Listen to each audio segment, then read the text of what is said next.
عزیز طلباء طالبات السلام علیکم، آداب۔ امید کرتے ہیں کہ آپ سب خیر عافیت سے ہیں۔ آج کی کلاس میں ہم گلی ڈنڈا افسانہ جو ہم پڑھ رہے تھے پریم چند کا وہ مکمل کریں گے۔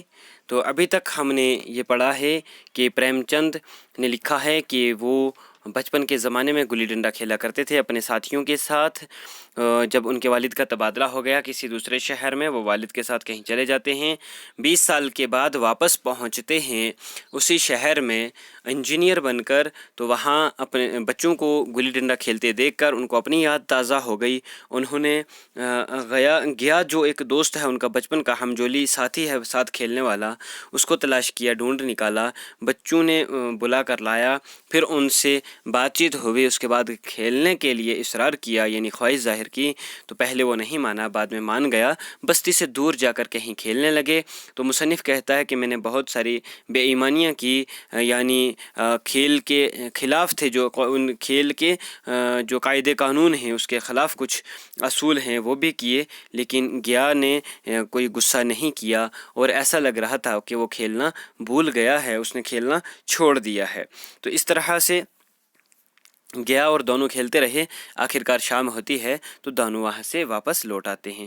تو یہاں تک کل ہم نے پڑھ لیا تھا کہ اس نے یعنی گیا نے یہ ساری چیزیں برداشت کی ہیں، اس کو کچھ بھی غصہ وغیرہ نہیں آیا، لیکن آج میں اسے کتنی آسانی سے دھوکہ دینے چلا جاتا تھا، گدھا ہے ساری باتیں بھول گیا ہے۔ تو یہ مصنف سوچتا ہے کہ وہ سب کچھ بھول گیا ہے، اب اس کو کھیلنا آتا ہی نہیں۔ اچانک گلی ڈنڈے میں لگی اور اتنی زور سے لگی جیسے بندوق چھوٹی ہو۔ اب ہم اس سے آگے دیکھ رہے ہیں 25 پیج صفحہ نمبر کا آخری جو سطر ہے یہ پڑھ لیجئے، اس کے بعد ہم 26 پڑھیں گے۔ تو کیا کہتے ہیں کہ جب مصنف اور دونوں وہ کھیل رہے تھے اس میدان میں، تو گیا نے گلی ماری، زور سے ڈنڈے پر لگی، جب آواز آئی بندوق کی طرح، اس ثبوت کے مقابل اب صفحہ نمبر 26 کے اوپر دیکھیے کیا فرماتے ہیں کہ اس ثبوت کے مقابلے میں اب کسی طرح کا فریب چلنے کا مجھے اس وقت حوصلہ نہ ہو سکا۔ کیا کہتے ہیں کہ مصنف کہتا ہے کہ میں بار بار اس کو دھوکہ دے رہا تھا اور خود ہی کھیلتے جا رہا تھا، لیکن اب سامنے آ کر جب گلی لگ گئی ہے ڈنڈے کے ساتھ، تو اب میرے پاس کوئی ایسا بہانہ نہ بچا کہ جس بہانے کی وجہ سے میں اب اور کھیل سکوں۔ تو کہتے ہیں کہ لیکن کیوں نہ ایک بار جھوٹ بنانے کی کوشش کروں، میرا حرج ہی کیا ہے، یہ خود مصنف سوچ رہا ہے۔ مان گیا تو واہ واہ، ورنہ دو چار ہاتھ تو پدنا ہی پڑے گا، اندھیرے کا بہانہ کر کے گلہ چھڑا لوں گا، پھر کون داؤ دینے آتا ہے، گیا نے فاتحانہ انداز میں کہا۔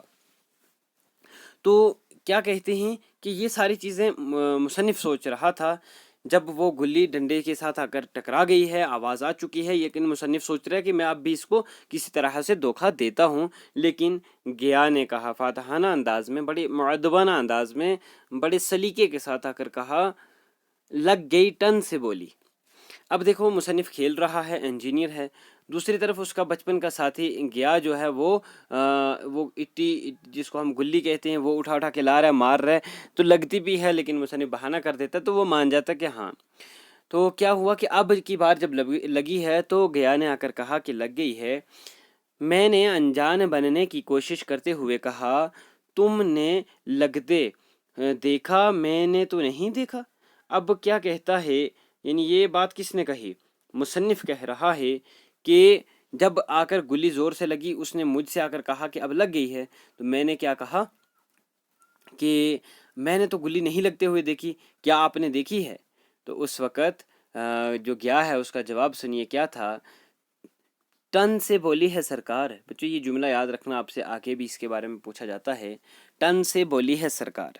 اب اس سے کیا مراد ہے کہ جب گیا نے گلی ڈنڈے پر ماری، وہ لگ گئی، لیکن مصنف آگے سے بہانہ کرنے کی کوشش کر رہا ہے، انجینئر بہانہ کر رہا ہے کہ نہیں لگی۔ تو اب گیا نے جب کہا نا کہ اس بار لگ گئی ہے سرکار، تو مصنف نے کہا کیا میں نے تو نہیں دیکھی، کیا آپ نے لگتے ہوئے دیکھا ہے؟ تو اس وقت گیا نے کہا ٹن سے بولی ہے سرکار۔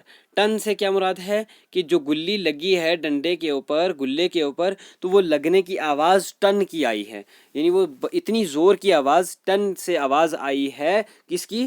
گلی کے ڈنڈے پر لگنے کی۔ ٹھیک ہے بچوں، سرکار لفظ استعمال کیا ہے انجینئر کے لیے۔ پھر کہتا ہے کہ اور جو کسی اینٹ سے لگ گئی ہو. یہ بات کس نے کہی؟ مصنف نے. انجینئر کہتا کہ ہاں آواز تو آئی ہے زور سے، لیکن کیا پتہ کسی اینٹ سے لگ گئی ہو. اب بھی یہ بہانہ بنانے کی کوشش کر رہے ہیں. تو میرے منہ سے فقرہ کیسے نکل گیا، اس پر مجھے تو حیرت ہے. اس سچائی کو جھٹلانا ویسا ہی تھا جیسے دن کو رات کہنا. یعنی یہ تو سچ بات ہے کہ وہ جو اٹی تھی، گلی تھی، وہ لگ گئی تھی ڈنڈے کے ساتھ، لیکن کیا ہوا کہ میں نے اتنا بڑا بہانہ بنا دیا کہ جس طرح اگر دن ہو تو ہم کہیں رات ہے، اس طرح سے میں نے کہا کہ وہ آواز ہو سکتا ہے اینٹ کے ساتھ لگنے کی آئی ہو. ہم دونوں نے گلی کو ڈنڈے میں زور سے لگتے دیکھا، لیکن گیا نے میرا کہنا مان لیا. ہاں سرکار کسی اینٹ میں لگی ہوگی، ڈنڈے میں لگتی تو اتنی آواز نہ آتی.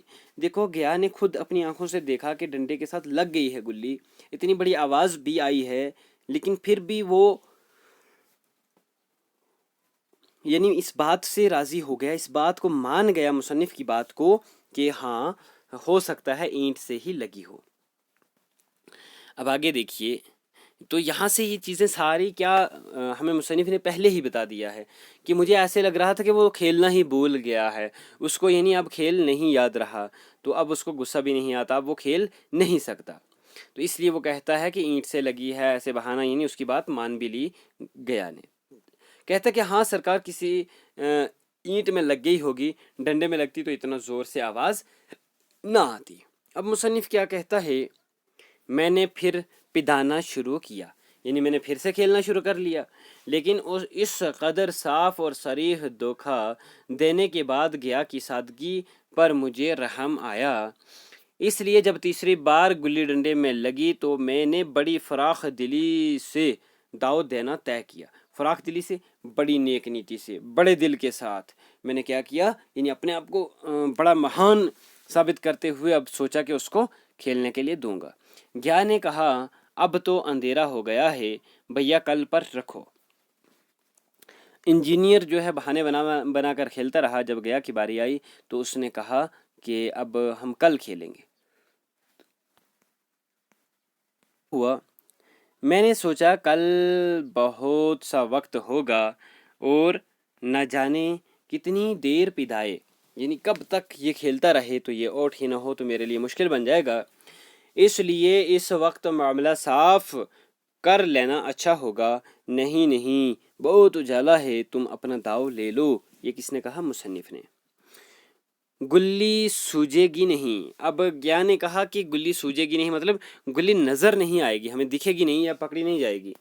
کچھ پرواہ نہیں. مصنف کہتا ہے کہ انجینئر کہتا ہے کہ نہیں کوئی بات نہیں، ہم کھیل لیں گے، آپ کھیلتے جائیے.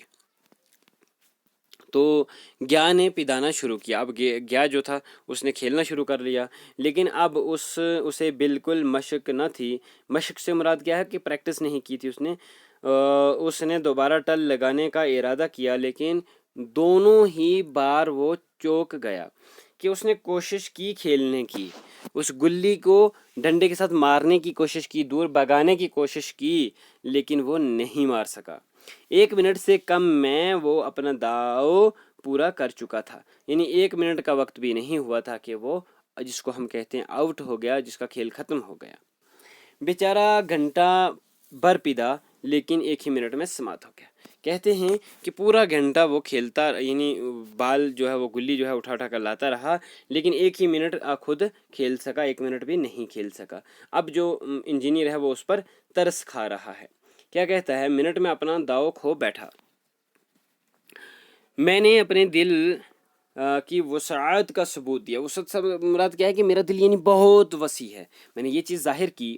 ایک داؤ اور لے لو، تم پہلے ہی ہاتھ میں ہار گئے، یعنی تم پہلی ہی بار میں ہار چکے ہو، تو اس لیے تم اپنا ایک اور داؤ لے لو. یعنی میں نے اپنا دل بڑا دکھانے کی کوشش کی کہ میں آپ پر رحم کھا سکتا ہوں، میرا دل بڑا ہے.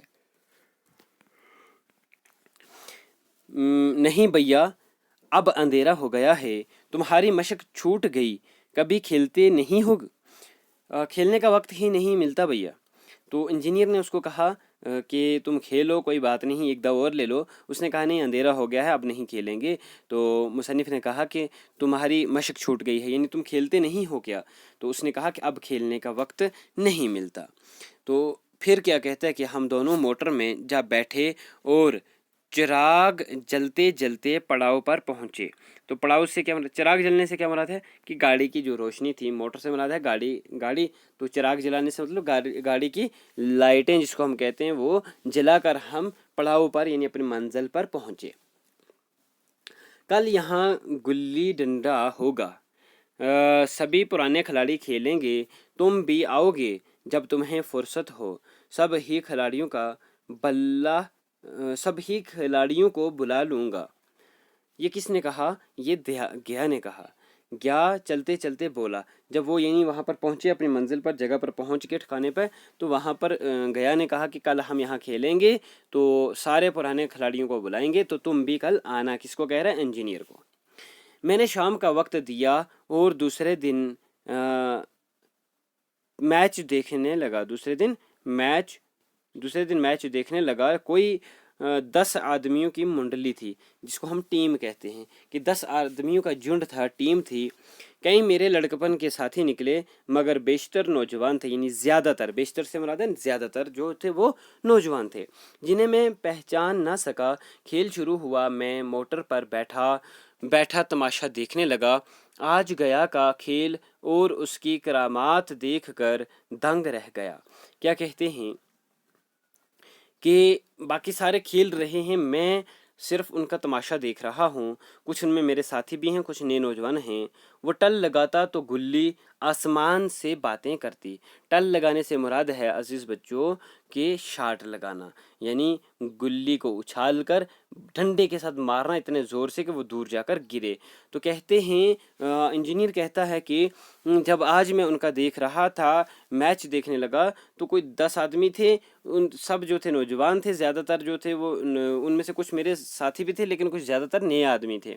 تو کھیل جب شروع ہوا تو میں گاڑی پر ہی بیٹھ کر ان کا تماشا دیکھ رہا تھا. تو کیا جب کھیلنا شروع کیا تو اس کی کرامات یعنی اس کے کرشمے جو تھے وہ مجھے حیران کر گئے.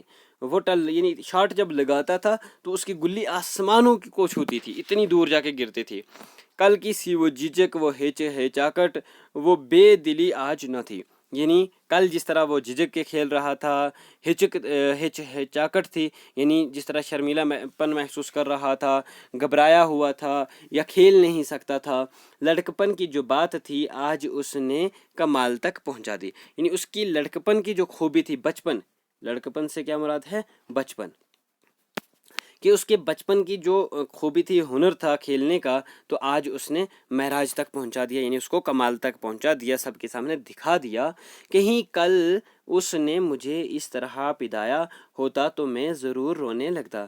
اب انجینئر اپنی جگہ پر سوچ رہا ہے کہ جس طرح یہ آج کھیل رہا ہے، اگر یہ کل اس طرح سے کھیلتا تو میں ادھر ہی اکیلا بیٹھ کے رونے لگتا. اس کے ڈنڈے کی چوٹ کھا کر گلی 200 گز کی خبر لاتی تھی. یعنی جب یہ ایک بار ڈنڈا مارتا تو گلی 200 گز دور تک چلی جاتی، یعنی اتنی دور جا کر پڑتی تھی. آگے دیکھیے صفحہ نمبر 27 کا آخری اقتباس ہے. کیا کہتے ہیں؟ پدھنے والوں میں ایک نوجوان نے بے عنوانی کی. بے عنوانی سے مراد کیا ہے؟ بد زبانی، یعنی کوئی غلط الفاظ استعمال کیے. اس کا دعویٰ تھا کہ میں نے گلی دبوچ لی ہے، یعنی وہ کہتا تھا کہ میں نے گلی پکڑ لی ہے. گیا کا کہنا تھا کہ لگ کر اچھلی ہے. اس پر دونوں میں تال ٹھونکنے کی نوبت آ گئی. تال ٹھونکنے سے مراد ہے خم ٹھوکنا، یعنی ایک دوسرے کو للکارنا، ہاتھا پائی ہو جانا، جھگڑا شروع ہو جانا. نوجوان دب گیا کا تمتمایا ہوا چہرہ دیکھ کر وہ ڈر گیا. تمتمانے سے مراد یہ ہے کہ غصے سے لال پیلا چہرہ دیکھ کر وہ گھبرا گیا. میں کھیل میں نہ تھا مگر دوسروں کہ اس کھیل میں مجھے وہی لڑکپن کا لطف آ رہا تھا جب ہم سب کچھ بھول کر کھیل میں مست ہو جاتے تھے. اب مجھے معلوم ہوا کہ کل گیا میرے ساتھ کھیلا نہیں، کھیلنے کا بہانہ کیا. اس نے مجھے رحم کے قابل سمجھا، یعنی گیا نے مجھ پر رحم کیا کل، نہ کہ وہ میرے ساتھ کھیل رہا تھا. میں نے دھاندلی کی، بے ایمانیاں کی، اسے اسے ذرا بھی غصہ نہ آیا، اس لیے کہ وہ کھیل نہ رہا تھا، یعنی وہ کھیل نہیں رہا تھا، مجھے کھلا رہا تھا۔ وہ ایسے مجھ پر رحم کر کے مجھے کھلا رہا تھا جس طرح ہم کسی بچے کو کھلاتے ہیں۔ میرا جی دیکھ رہا تھا، وہ پدا کر میرا کچومر نکالنا نہیں چاہتا تھا، یعنی اس نے میری عزت کی، مجھے رسپیکٹ دی، مجھ پر ترس کھایا، نہ کہ وہ میرے ساتھ کھیل رہا تھا۔ میں اب افسر ہوں، میرے اور اس کے درمیان اب دیوار بن گئی ہے۔ اب انجینئر نے یہ بات سمجھ لی کہ میں افسر ہوں اس لیے میری قدر کی ہے، وہ میری عزت کرنے لگا ہے، اس نے اب مجھے بڑا سمجھا ہے، اس لیے اس نے کل مجھے پدایا نہیں، اگر وہ پدانے لگتا تو میرا برا حال ہو جاتا۔ 28 پر دیکھیں، آخری جو اقتباس ہے، کچھ سطور ہیں اس سبق کی، تو انجینئر کہہ رہا ہے کہ اس نے مجھ پر ترس کھایا، تو اس نے کل مجھے کھیلا نہیں بلکہ وہ صرف مجھے کھلاتا رہا۔ اب اس کا لحاظ پا سکتا ہوں، اس ادب پا سکتا ہوں، یعنی میں افسر ہوں، اس نے مجھے رسپیکٹ دی، عزت دی، وہ میرا لحاظ کرنے لگا ہے، ادب پا سکتا ہوں، یعنی اب مجھے وہ ادب اور احترام کرتا ہے میرا، لیکن اس کا ہمجولی نہیں بن سکتا، یعنی میں افسر ہوں اس وجہ سے اب وہ مجھے رسپیکٹ بھی کرے گا، عزت دے گا، ادب دے گا، لیکن وہ جو بچپن کا ساتھی ہے وہ نہیں بن سکتا، ہمجولی، ساتھ کھیلنے والا، ہم عمر جو تھا وہ اب دوبارہ سے واپس نہیں آ سکتا۔ لڑکپن تھا تب میں اس کا ساتھی تھا، یعنی بچپن میں اس نے مجھے اپنا ساتھی مانا، اب نہیں مان رہا۔ ہم میں کوئی بھید نہ تھا اس وقت، ہم میں کوئی بھید بھاؤ نہیں تھا، فتنہ فساد نہیں تھا، یعنی کوئی ڈسکرمنیشن نہیں تھی۔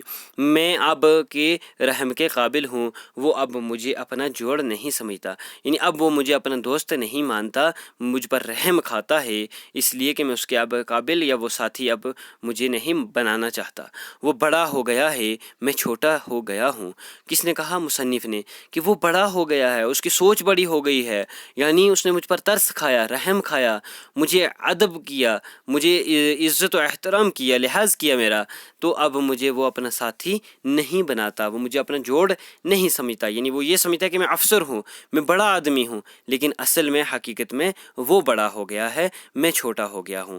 کیوں؟ کیونکہ اس کے وچار بڑے ہو گئے ہیں، اس کی سوچ بڑی ہو چکی ہے، اور اس کے اخلاق جو ہیں وہ بڑے ہو چکے ہیں۔ تو اس طرح سے عزیز طلباء، اس جو ہم نے سبق پڑھا ہے یہ مکمل ہوتا ہے، اور ہم نے ابھی تک جو پڑھا ہے امید ہے کہ آپ کو اچھے سے سمجھ آیا ہے۔ پریم چند کا لکھا ہوا یہ افسانہ ہم نے پڑھا ہے گلی ڈنڈا، جس میں انہوں نے گلی اور ڈنڈا کھیل کے حوالے سے ہمیں جانکاری فراہم کی ہے، اور اس کے ساتھ جڑی ہوئی اپنے بچپن کی یاد کو تازہ کیا ہے۔ تو بچپن میں جب کھیلا کرتے تھے وہ واقعہ ہمارے سامنے پیش کیا، تو کھیلتے وقت کس طرح سے چھوٹے چھوٹے لڑکے چلے جاتے تھے کھیلنے کے لیے، صبح سے شام تک جھگڑے بھی ہوتے تھے، لڑائی جھگڑا، آپس میں بھائی چارہ، دوستی، اخلاق سب رہتا تھا، کسی کی پرواہ نہ ہوتی تھی، لیکن ایک بار ان کے والد کا تبادلہ ہوتا ہے تو مصنف جو ہیں وہ چلے جاتے ہیں اپنے والد کے ساتھ، اپنے دوستوں کو چھوڑ کر، کسی کی پرواہ نہیں کرتے اس وقت۔ تو جب 20 سال بعد مصنف انجینئر بن کر اسی گاؤں میں پہنچتے ہیں تو وہاں پر بچے کھیلتے ہوتے ہیں گلی ڈنڈا، ان کو دیکھ کر ان کو اپنے بچپن یاد آتا ہے، تو پھر یہ گیا کو طلب کرتے ہیں، منگواتے ہیں، اور ان کو کھیلنے کے لیے ساتھ میں لے کر چلے جاتے ہیں ایک میدان میں، تو وہاں مصنف کھیلنا شروع کرتا ہے، تو یہ طرح طرح سے دھوکہ دیتا ہے۔ اس کا دوست گیا جس نے بچپن میں ان کو ڈنڈے کے ساتھ مارا تھا، اب اس کو غصہ بھی نہیں آتا، وہ کھلاتا ہی جا رہا ہے، تو 2-3 بار مصنف آؤٹ بھی ہو جاتا ہے، وہ گلی ڈنڈے کے ساتھ لگ بھی جاتی ہے، لیکن مصنف نہیں مانتا تو گیا مان جاتا ہے۔ تو اس طرح سے مصنف سوچتا ہے کہ گیا کو کھیلنے کی عادت ختم ہو گئی ہے، اب یہ کھیل نہیں سکتا، تو اس پر ترس کھانے لگتا ہے، تو آخر پر جو ہے اس کو بھی کھیلنے کے لیے دیتا ہے۔ وہ کہتا ہے اندھیرا ہو گیا ہے تو کل ہم کھیلیں گے، تو کیا ہوا پھر کہ کل طے ہوا کہ کل دوبارہ سے کھیل کھیلا جائے گا۔ مصنف کہتا ہے کہ میں بھی وہاں پہنچا، اور وہ 10 آدمی لگ بھگ کھیل رہے تھے، ان میں سے کچھ ان کے ساتھی بھی تھے، تو اب آج جب انہوں نے دیکھا تو کیا جب کھیل رہا تھا تو گلی بہت دور دور تک جا رہی تھی، اس کو بہت دور، اور ایک لڑکے نے جب بد کلامی کی تو کچھ خلاف قانون کیا، تو اس کو گیا نے دبوچ لیا، مارنے لگا، تو اس کا چہرہ غصے سے لال پیلا ہونے لگا۔ تو مصنف نے آج دیکھا جب یہ حال، تو مصنف کو یہ حیران ہو گیا کہ کل گیا نے میرے ساتھ کھیلا نہیں بلکہ مجھے کھلا رہا تھا، وہ بڑا ہو گیا ہے، سمجھدار ہو گیا ہے، تو اس کو لگا کہ میں رحم کے قابل ہوں، اس نے مجھ پر رحم کھایا ہے تو مجھے کھلا رہا تھا نہ کہ کھیل رہا تھا، اور اگر کل میرے ساتھ ایسے کھیلتا تو میں رونے لگتا۔ تو اس طرح سے اس نے کیا کیا ہے کہ مجھے اب اپنا وہ جوڑ نہیں مانتا، یعنی میں اب اس کے ساتھ کھیل نہیں سکا، اس نے مجھے کھیلنے کے قابل نہیں سمجھا، تو مجھے اپنا وہ جوڑ نہیں مانتا، اب وہ بڑا ہو گیا ہے تو میں چھوٹا رہ گیا ہوں۔ مراد یہ ہے کہ اس کے خیالات بڑے ہو گئے ہیں، اس کی سوچ بڑی ہو گئی ہے، سمجھدار ہے، اخلاق بڑے ہو چکے ہیں، عزت و احترام اس کے دل میں بڑا ہو چکا ہے۔ تو عزیز طلباء، یہ تھا مکمل افسانہ گلی ڈنڈا۔ تو یہ ہم نے پڑھا، تو آپ نے اب کیا کرنا ہے کہ یہ فرہنگ جو ہے مشکل الفاظ اس میں یہ پڑھیں گے۔ تو اگر آپ کو کہیں سے پریشانی آ رہی ہے، آپ اس ویڈیو کو پاز کر کے آرام سے پڑھ کر بھی کر سکتے ہیں۔ اس کے علاوہ بچوں آگے آپ کو مشق نمبر 2 میں ہے، یہ جو مضمون دیا ہوا ہے یہاں پر ترکیب پسند تحریک کے حوالے سے لکھا گیا ہے، جانکاری فراہم کی گئی ہے، اور آخر پر آپ کو کہا گیا ہے ترکیب پسند تحریک کے بارے میں مفصل نوٹ لکھیے۔ تو بچوں ترکیب پسند تحریک پر نوٹ آپ کو الگ سے بھی ملے گا، تو آپ اگر چاہتے ہیں تو اس کو یہاں ویڈیو پاز کر کے بھی اسکرین شاٹ لے کے یا یہاں سے پڑھ سکتے ہیں۔ ٹھیک ہے بچوں، تو آپ اس کو آرام سے یہاں سے روک کر ویڈیو پڑھ سکتے ہو۔ اس کے علاوہ یہاں ترکیب پسند تحریک کیا ہے، ایک مومنٹ چلی تھی جس طرح ہم پروگریسو یا ریولوشنری مومنٹ کہتے ہیں۔ 1917 عیسوی میں روس میں ایک انقلاب آیا تھا، تو کارل مارکس نے ایک نظریہ دیا تھا اشتراکیت کا نظریہ، جس کا مقصد یہ تھا کہ مزدور طبقہ جو ہے ان کا حق دلایا جائے، اور جو یہ جاگیردارانہ نظام ہے اس کو ختم کیا جائے، زیادتیاں ختم کی جائیں، اور جمہوری نظام کو قائم کیا جائے، غلامی ختم کی جائے، جو آپسی بھید بھاؤ ہیں اس کو ختم کیا جائے۔ یہ اشتراکیت کا جو نظریہ تھا، کارل مارکس کا نظریہ، اس کا مقصد تھا۔ تو 1917 عیسوی میں لینن نے روس میں ایسا ہی انقلاب لایا تھا لوگوں کی مدد سے، وہاں کے بادشاہ زار کا تختہ پلٹ دیا تھا، وہاں لوگوں کی حکومت لائی۔ اسی طرح سے 1936 عیسوی میں ہندوستان میں بھی ترکیب پسند تحریک قائم ہوئی، جس کے بانی سجاد ظہیر تھے۔ تو اس تحریک کی تفصیل آپ کو مکمل دی جائے گی۔ اس کے زیر اثر ادب کی بہت ساری خدمات انجام دی گئی ہیں، ادب کے حوالے سے بہت سارے افسانے اور ناول بھی لکھے گئے ہیں، تو یہ الگ سے آپ کو لیکچر اس کا مل جائے گا۔ آگے دیکھیے مشق نمبر بچوں اسی مشق نمبر 2 کا ایک اور سوال ہے۔ گلی ڈنڈا پریم چند کا مشہور افسانہ ہے جس میں انسان دوستی، بچپن اور سماجی نابرابری کے احساسات و جذبات کی تصویر کشی کی گئی ہے۔ اس افسانے کا خلاصہ لکھیے۔ پہلی بات آپ نے یاد رکھنی ہے بچوں کہ یہ افسانہ جو ہے پریم چند کا کیا نام ہے اس کا؟ گلی ڈنڈا۔ ٹھیک ہے، تو اس میں کیا ہے کہ انسانی دوستی، بچپن، سماجی نابرابری، احساسات و جذبات کی تصویر کشی کی گئی ہے کہ کس طرح سے انسان دوستی قائم ہو سکتی ہے، بچپن کا زمانہ کیسا ہوتا ہے، سماجی نابرابری سے مراد کیا ہے کہ جب اب میں بڑا ہو گیا ہوں تو وہ مجھے اپنا جوڑ نہیں سمجھتا، مطلب میرے ساتھ کھیلنا نہیں چاہتا، وہ مجھے مانتا کہ میں بڑا آدمی ہوں۔ تو اس طرح سے سماجی نابرابری، لوگوں کے بیچ میں بھید بھاؤ کیسے ہوتے ہیں، جب سمجھدار ہو جاتے ہیں تب زیادہ بھید بھاؤ ہو جاتے ہیں، ڈسکرمنیشن ہوتی ہے، اس حوالے سے بھی ہمیں اس میں بتایا گیا ہے۔ تو آپ کو کہا گیا ہے کہ اس افسانے کا خلاصہ لکھیے، تو خلاصہ آپ لکھیں گے، پوری کہانی جو ہے پہلے حوالہ لکھنا ہے پھر خلاصہ لکھنا ہے۔ تو اگر آپ کو خلاصہ سمجھ میں نہیں آتا تو آپ یہ جو 4 لیکچر آپ کو ملے ہیں اس افسانے پہ وہ دوبارہ سے دیکھیے تو خلاصہ سمجھ میں آ جائے گا۔ خلاصہ ہوتا ہے مختصر نچوڑ، آپ نے اپنے الفاظ میں لکھنا ہے کہ ہم نے اس کہانی میں کیا پڑھا ہے، کس چیز کے حوالے سے۔ آگے دیکھیے مشق نمبر 2 ہے، منشی پریم چند کے حالات زندگی تحریر کیجیے۔ عزیز طلباء، منشی پریم چند کی حالات زندگی اور ادبی خدمات کے حوالے سے آپ کو مکمل نوٹ مل چکا ہے، آپ وہ دیکھیں گے۔ آگے ہے سیاق و سباق کے پیش کر کے مندرجہ ذیل جملوں کی وضاحت کیجیے۔ سیاق و سباق سے کیا مراد ہے کہ ان جملوں سے پہلے کیا، یعنی کہتے ہیں نا آفٹر اینڈ بیفور، پہلے اور بعد میں کیا ہوا، پس منظر پیش کر کے ان کا حوالہ دے کر آپ لکھیں گے، ان کی وضاحت کریں گے، مطلب کھول کر لکھیں گے، بیان کریں گے، ان کی تشریح کریں گے یا اپنے الفاظ میں ان کو ایکسپلین کریں گے۔ تو یہ جملے جو ہیں آپ نے پڑھنے ہیں، پڑھ کر اپنی طرف سے ان کو ایکسپلین کرنا ہے، کون بات کر رہا ہے، کہاں کر رہا ہے، کس موقع پر کس کے ساتھ کر رہا ہے، اور یہاں جو جملہ بیان ہوا ہے اس کا کیا مطلب ہے۔ میرا داؤ دے کر جاؤ امرود سمرود میں نہیں جانتا، کس نے کہا تھا؟ پہلے آپ یہ لکھو کہ یہ جملہ ہماری نصابی کتاب بہارستان اردو کے میں شامل پریم چند کے افسانہ گلی ڈنڈا سے ماخوذ ہے۔ تو یہاں اس جملے میں پریم چند اور اس کا جو ساتھی گیا تھا، یہ بچپن میں جب کھیل رہے تھے تو دونوں میں کھیلتے کھیلتے انبن ہو گئی. تو اس وقت مصنف یعنی پریم چند جو ہیں وہ بھاگنا چاہتے تھے لیکن گیا نہیں جانا چاہتا تھا. تو پہلے دن کہیں پریم چند نے اس کو ایک امرود کھلایا ہوتا ہے تو وہ اسی امرود کو زمرے میں لگانا چاہتا ہے، تو لیکن وہ کہتا ہے کہ امرود میں نہیں جانتا کیا ہے امرود، وہ چلا گیا پیٹ میں، اب مجھے داؤ چاہیے. تو اس طرح سے اور بھی اس کے حوالے سے آپ نے مزید ایکسپلین کرنا ہے باقی جملوں کے حوالے سے بھی. اب آگے دیکھیے مشق نمبر 4 ہے مندرجہ ذیل محاورات کی معنی لکھیے. یہ بھی آپ دیکھ لو. گلی ڈنڈا افسانے میں ایسے واقعات تلاش کیجیے جو مندرجہ ذیل بیانات کے لیے ثبوت کے طور پر پیش کیے جا سکتے ہیں. یہ جملے پڑھ کر آپ نے کہنا ہے کہ اور بھی ایسے جملے تلاش کیجیے. یہ کہتے ہیں کہ گلی ڈنڈا افسانے میں ایسے واقعات تلاش کیجیے جو مندرجہ ذیل بیانات کے لیے ثبوت کے طور پر پیش کیے جا سکیں. بچے معصومیت اور خلوص کی بنا پر انسان اور انسان میں فرق نہیں کرتے.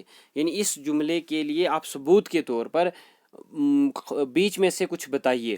تو وہاں پر آپ نے دیکھا کہ بچپن میں مصنف نے کہا ہے کہ بہت سارے بچے بید باؤ کے بنا کسی روک ٹوک کے، کسی دشمنی کے، مذہب و ملت کے، سب مل جل کر کھیلا کرتے تھے. کسی کو کوئی پرواہ نہیں ہوتی تھی، چھوت چھات کی پرواہ نہیں تھی، بید باؤ کی پرواہ نہیں تھی، کچھ بھی. تو سب مل کر اکٹھے کھیلا کرتے تھے. تو اس طرح سے آپ نے اور بھی جملے جو ہیں وہ نکالنے ہیں. سیاق و سباق اور مصنف کا حوالہ دے کر درج ذیل اقتباس کا ماحصل لکھیے. تو یعنی سیاق و سباق وہی ہے کہ آپ نے پس منظر بتا کر حوالہ دے کر جو ہے اس کا خلاصہ کرنا ہے، اس کو اپنے الفاظ میں لکھنا ہے. آسان ماحصل ہو گیا، نچوڑ لکھنا ہے، اس کا خلاصہ لکھنا ہے. تو یہ اقتباس آپ نے پڑھنا ہے، پڑھ کے پہلے حوالہ دینا ہے، پھر اس کا خلاصہ لکھنا ہے. تو اس طرح سے خلاصہ لکھنے کا طریقہ کار آپ کو سکھا چکے ہیں، آپ نے اسی انداز سے کرنا ہے.